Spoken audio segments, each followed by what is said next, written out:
Você sabe o que seu filho acessa na internet? Se a resposta for não, cuidado. Uma pesquisa revela que crianças e adolescentes têm acesso a conteúdo impróprio.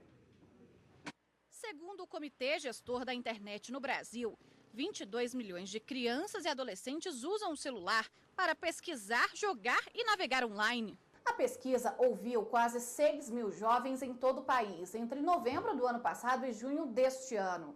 33% deles disseram ter tido contato com assuntos impróprios para a idade. Comportamentos reprováveis na rede também foram lembrados.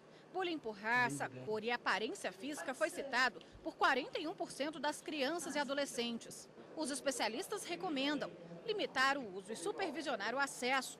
Antivírus e ferramentas online podem ajudar a controlar o conteúdo. Além disso, é preciso ficar atento a outros dispositivos conectados à internet que podem ser alvos até de criminosos. O grande ponto hoje na internet com criança, além do conteúdo, que é o assunto inicial que os pais sempre se preocupam mais, você tem um problema de nudes, né? As crianças inocentemente são convencidas a isso, e aí muitas vezes elas são convencidas porque elas acreditam que quem está do outro lado é uma criança também, não é? E a gente tem problema de sequestro. Então, cria-se um vínculo com a criança, isso não é uma coisa da noite para o dia. Os pais, a criança fica ali conversando uma semana, duas, e vamos marcar no shopping. E marca no shopping. Né? E daí para frente, tendo o contato físico, aí vai depender do quão ruim é a pessoa que está dentro propondo esse encontro.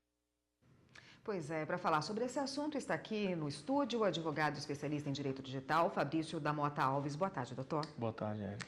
Bom, a gente viu aí na reportagem que 91% dos jovens acessam a internet por celular, né, por meio dos smartphones.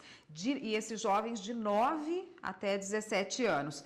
E há 5 anos atrás eram apenas 21% que tinham essa facilidade. Essa facilidade aí de acesso pode resultar numa insegurança ainda maior para o menor na rede? Não tenho a menor dúvida disso. Para mim, os fatos, as notícias, as manchetes que nós acompanhamos dia a dia acabam revelando que cada vez mais os menores estão expostos a isso.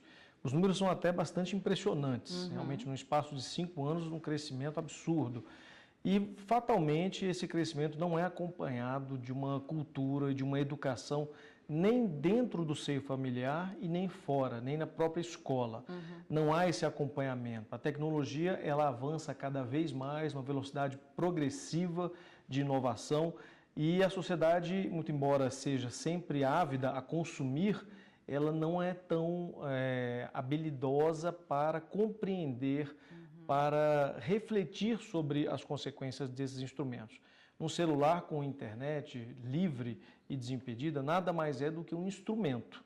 É um instrumento que pode ser muito bem utilizado, mas pode ser muito mal utilizado, inclusive para práticas de ações criminosas, como a gente tem visto cada vez mais. E isso, na posse de uma criança que não tem ainda a sua capacidade de discernimento suficientemente evoluída, isso pode ser um instrumento de vulnerabilidade e expor não somente a criança, como a própria família desse menor a uma série de consequências, e não somente criminosas, consequências prejudiciais ao próprio crescimento e educação dessa criança. A gente sabe que a internet é um território livre aí, tem informações de tudo que é tipo ali, né? De todos os tipos de informações e muitas vezes informações perigosas para os vulneráveis, né? Os pais são responsáveis por fiscalizar esse tipo de atividade dos filhos? Sem dúvida, a responsabilidade é inclusive legal e constitucional. Os pais têm a obrigação de compreender a dimensão dessas ferramentas e zelar pela proteção dos seus filhos. Essa responsabilidade é primária dos pais. Claro que a escola também tem uma responsabilidade, a sociedade também tem um grau de responsabilidade. A Constituição, ela assegura que a proteção do menor tem que haver esse nível de concorrência de competências e responsabilidades com relação ao seu próprio desenvolvimento. Mas o pai, ou seja, não somente o pai, o responsável legal, né? Eventualmente a criança não tem um pai que possa zelar por ela, a guarda não está com esse pai, de repente com um tio ou até um outro adulto, mas esse responsável legal, como o próprio nome está dizendo, é a pessoa que tem a responsabilidade de cuidar e de zelar pela segurança, pelo desenvolvimento e pela educação dessa criança ou desse adolescente. Tá ótimo, a gente continua nesse assunto no próximo bloco, só um minutinho, por favor.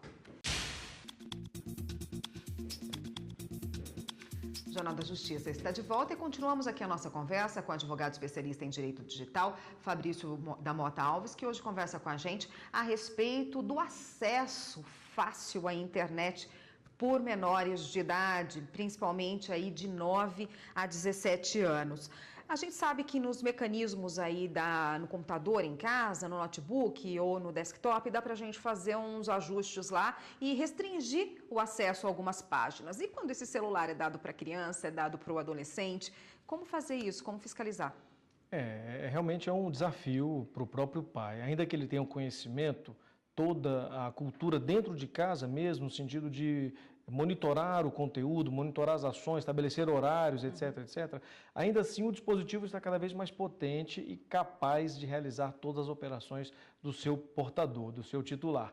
E isso gera para os pais uma responsabilidade adicional, que é efetivamente ponderar, inclusive, se deve ou não entregar para o seu filho, seja ele uma criança ou um adolescente, uma ferramenta tão poderosa e tão livre de amarras. Há celulares, há telefones celulares que são capacitados para receberem e serem manipulados com um certo grau de proteção. Instalação de firewall, instalação de mecanismos de controle, inclusive monitorar até o funcionamento, telefones que só funcionam de tais horários a tais horários, estabelecer o conteúdo, os tipos de site que poderiam acessar, baixar ou não baixar programas e aplicativos, etc, etc. Claro que isso tudo depende de uma configuração. Se o pai não tiver esse conhecimento, é importante que leve para um técnico de informática que o ajude a fazer esse tipo de configuração. Mas existem ferramentas e capacidades. Claro que há limites. Por isso é que sempre o pai deve zelar em primeira mão. Em segunda mão, utilizar as próprias ferramentas. É curioso, inclusive, notar que o Marco Civil da Internet, um dos últimos dispositivos, assegura ao pai o direito de fazer esse tipo de controle. Então, é possível, é viável e é lícito. A gente sabe que quando a gente entra para se cadastrar numa rede aí dessas redes sociais mais conhecidas, há um limite mínimo de idade, né? 18 anos, geralmente, para você poder se cadastrar no Facebook, por exemplo. Mas a gente não é raro ver crianças no Facebook, às vezes o próprio pai que faz a página para a criança ou adolescente que mente ali a idade. Alguém pode ser responsabilizado por isso? Ou também a rede social tem alguma responsabilidade pelo conteúdo que a pessoa vai publicar ali, o menor de idade, por exemplo? Sim, essa relação entre a rede social e o usuário da rede social é uma relação regida pelo Código de Defesa do Consumidor, que estabelece um regime de responsabilidade civil objetiva, ou seja, independente de culpa, se a rede concorreu ou não para aquele resultado, que seja um resultado que provoque um dano para alguém. Se aquela criança efetivamente acessou, porque realmente a internet ela se baseia em autodeclaração. Quando você baixa um aplicativo, quando você cria um perfil, você preenche os dados. É muito parecido com o sistema do imposto de renda, em que você espontaneamente realiza as informações e informa para a Receita e, no caso, para o perfil. Só que a criança, claro, ela pode fazer isso e de fato faz. É muito comum, muito recorrente. Ainda que seja feito dessa maneira, a empresa, a rede social deve estabelecer mecanismos de segurança capazes de estabelecer. Se em caso de problema, em caso de suspeita de problema, perceber que aquele usuário é um menor de idade, ela tem que adotar as providências. Ou em caso de denúncia, eventualmente alguém denuncia ou ele percebe, através do próprio pai, que aquele perfil deveria ser desativado. Deve responder imediatamente sob pena de responder posteriormente os danos que podem ocorrer, tanto para o menor como para pessoas com quem o menor tenha eventualmente se relacionado. Tá ótimo, doutor Fabrício. Obrigada pela participação, pelos esclarecimentos. Eu conversei com o Fabrício da Mota Alves, que é advogado, conversou com a gente a respeito dos limites das redes sociais, dos crimes que podem ser cometidos aí, principalmente por menores infrações, né? Cometidas por menores de idade.